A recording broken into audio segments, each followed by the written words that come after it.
नमस्कार, NMF news पर आप सभी का बहुत स्वागत। मैं हूं आपके साथ अभिषेक पुंडीर। आज चर्चा करेंगे प्रधानमंत्री नरेंद्र मोदी की कि वो एक कमजोर प्रधानमंत्री हैं या फिर तानाशाह हैं, क्योंकि दोनों ही शब्दों से राहुल गांधी ने उन्हें नवाजा है। कभी राहुल गांधी नरेंद्र मोदी को तानाशाह बताते हैं और कभी राहुल गांधी कमजोर प्रधानमंत्री बताने पर आ जाते हैं।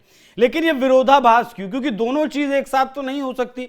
अगर प्रधानमंत्री मोदी तानाशाह हैं तो फिर किसी भी कीमत पर कमजोर नहीं हो सकते, और अगर कमजोर प्रधानमंत्री हैं तो फिर किसी भी कीमत पर वो तानाशाह नहीं हो सकते। 3 बार से लगातार प्रधानमंत्री पद की शपथ ले रहे प्रधानमंत्री नरेंद्र मोदी जिस तरीके से काम कर रहे हैं, देश को आगे लेकर चल रहे हैं, उससे पूरा विपक्ष इस देश का बौखलाया हुआ है। वो गुजरात में लगातार सरकार बनानी हो, हरियाणा में लगातार सरकार बनानी हो, महाराष्ट्र में लगातार सरकार बनानी हो, या फिर दिल्ली में जिस तरीके से इस बार जीत हासिल की और प्रधानमंत्री तो वो तीसरी बार बने हैं, बीजेपी तीसरी बार जीतकर केंद्र की सत्ता में आए हैं। राहुल गांधी कंफ्यूज हो गए हैं। राहुल गांधी को बहुत सारे लोग फ्रस्ट्रेट भी बताते हैं। आज राहुल गांधी के उन्हीं कुछ बयानों का जिक्र करेंगे जिसमें राहुल गांधी ने दोनों शब्दों का इस्तेमाल किया।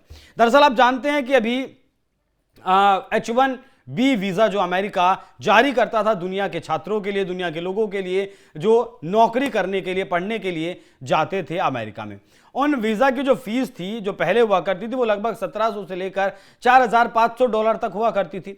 लेकिन अब उस फीस को बढ़ाकर $1 लाख कर दिया गया। मतलब जो फीस पहले 1 लाख से लेकर 8 लाख तक हुआ करती थी, 6 लाख तक हुआ करती थी, उस फीस को बढ़ाकर 88 लाख रुपए कर दिया गया है। इसी को लेकर नरेंद्र मोदी को कमजोर प्रधानमंत्री कहा गया है राहुल गांधी के द्वारा।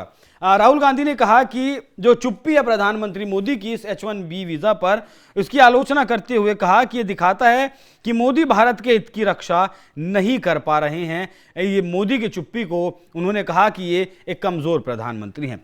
20 सितंबर को उन्होंने अपना एक पुराना 2017 का रिट्वीट किया, पोस्ट किया और उस पर लिखा कमजोर प्रधानमंत्री। पहले भी 2017 में उन्होंने इस तरीके से एक ट्वीट किया था जिसे रीट्वीट आज किया गया है और उस पर लिखा है, I repeat, India has a weak PM. और फिर लिखा उन्होंने 2017 में लिखा था India is a weak PM, और अब लिखा है, मैं दोहराता हूं कि भारत का एक कमजोर प्रधानमंत्री है। राहुल ने चाबहार पोर्ट पर जो सैंक्शन लगाए गए हैं, 50% का जो टैरिफ ट्रंप ने लगाया है, उन फैसलों पर मोदी की चुप्पी को उनकी कमजोरी बताया। बोले कि वैश्विक मंच पर भारत की आवाज दब रही है। अच्छा, यहां तानाशाह भी ये बताते हैं। जो बात करें तो मोदी को अक्सर तानाशाह कहकर वो बुलाते हैं। H1B वीजा वाले मुद्दे पर एक नया उन्होंने बयान दे दिया।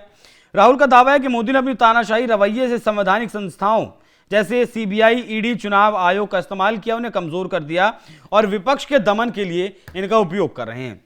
राहुल गांधी की छवि को तानाशाह साबित करने के लिए संस्थाओं के कथित दुरुपयोग और लोकतंत्र दबाने के उदाहरण भी दिए जाते हैं। जैसे ये भी कहा जाता है कि विपक्षी नेताओं की गिरफ्तारियां होती हैं। तो एक आदमी तानाशाह और कमजोर नहीं हो सकता। अब बात करते हैं कुछ राहुल गांधी के और बयानों की। 2016 की बात है जब मोदी पर जवानों के खून की दलाली करने का आरोप राहुल गांधी ने लगाया। यह बयान मैं आपको इसलिए बता रहा हूं जिससे कि आप समझ पाएं कि जब भी मोदी पर पर्सनल टारगेट किया, जितनी बार भी किया है, उससे मोदी और ज्यादा मजबूत हुए हैं, पर्सनली भी और राजनीतिक तौर पर भी। 2019 में कहा कि सभी मोदी चोर हैं। 2023 में मोदी को अमेरिका में बैठकर एक नमूना कह दिया। राजस्थान के चुनाव में मोदी को पनौती कहा। लोकसभा के चुनाव में डिक्टेटर कहा। हिंसा को जस्टिफाई करने का आरोप लगाया। H1B वीजा पर कमजोर प्रधानमंत्री कहा। ऑपरेशन सिंदूर पर नरेंद्र सरेंडर का नारा दिया। झूठा कहा। 2025 की बात करें, मोदी में कोई दम नहीं है, सिर्फ शोबाजी की जाती है, ऐसा कहा।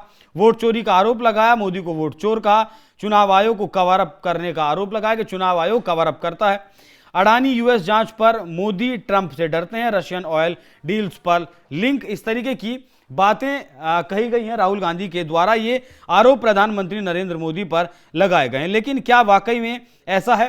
क्योंकि अगर बात करें मोदी की उपलब्धियों की तो चुनावी जीत तो अलग है, बड़े कानून, आर्थिक सुधार, वैश्विक कद राहुल गांधी की बातों को खारिज करते हैं, तानाशाह वाली बातों को भी खारिज करते हैं और कमजोर प्रधानमंत्री वाली बातों को भी खारिज करते हैं। 2014 जीता 282 सीटें, 2019 जीता 303 सीटें, 2025 जीता 240 सीटें, गठबंधन को मिलाकर 293 सीटें। तीसरी बार महाराष्ट्र में, हरियाणा में तीसरी बार, दिल्ली विधानसभा जीती। ये सब फैसले दिखाते हैं कि नरेंद्र मोदी एक कमजोर प्रधानमंत्री नहीं है और कोई भी कमजोर प्रधानमंत्री इस तरीके का नैरेटिव नहीं चलाता है, या फिर जिस तरीके से राहुल गांधी ने संविधान खतरे में है जैसा नैरेटिव चलाया था उसे भी ये ध्वस्त करता है।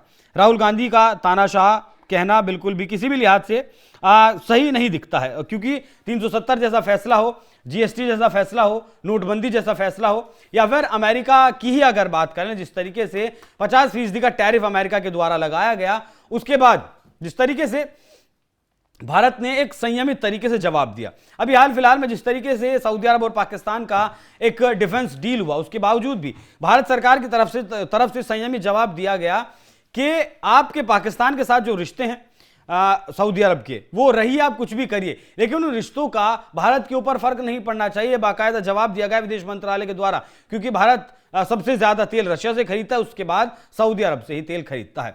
तो विरोधाभास है राहुल गांधी के इन शब्दों में। मोदी एक साथ तानाशाह और कमजोर प्रधानमंत्री नहीं हो सकते, और जो उनके फैसले हैं वो दिखाते हैं कि एक मजबूत नेतृत्व को प्रधानमंत्री नरेंद्र मोदी लेकर चल रहे हैं। बाकी आप लोग इस विषय पर क्या राय रखते हैं, अपनी राय हमें कमेंट बॉक्स में जरूर बताइएगा। नमस्कार।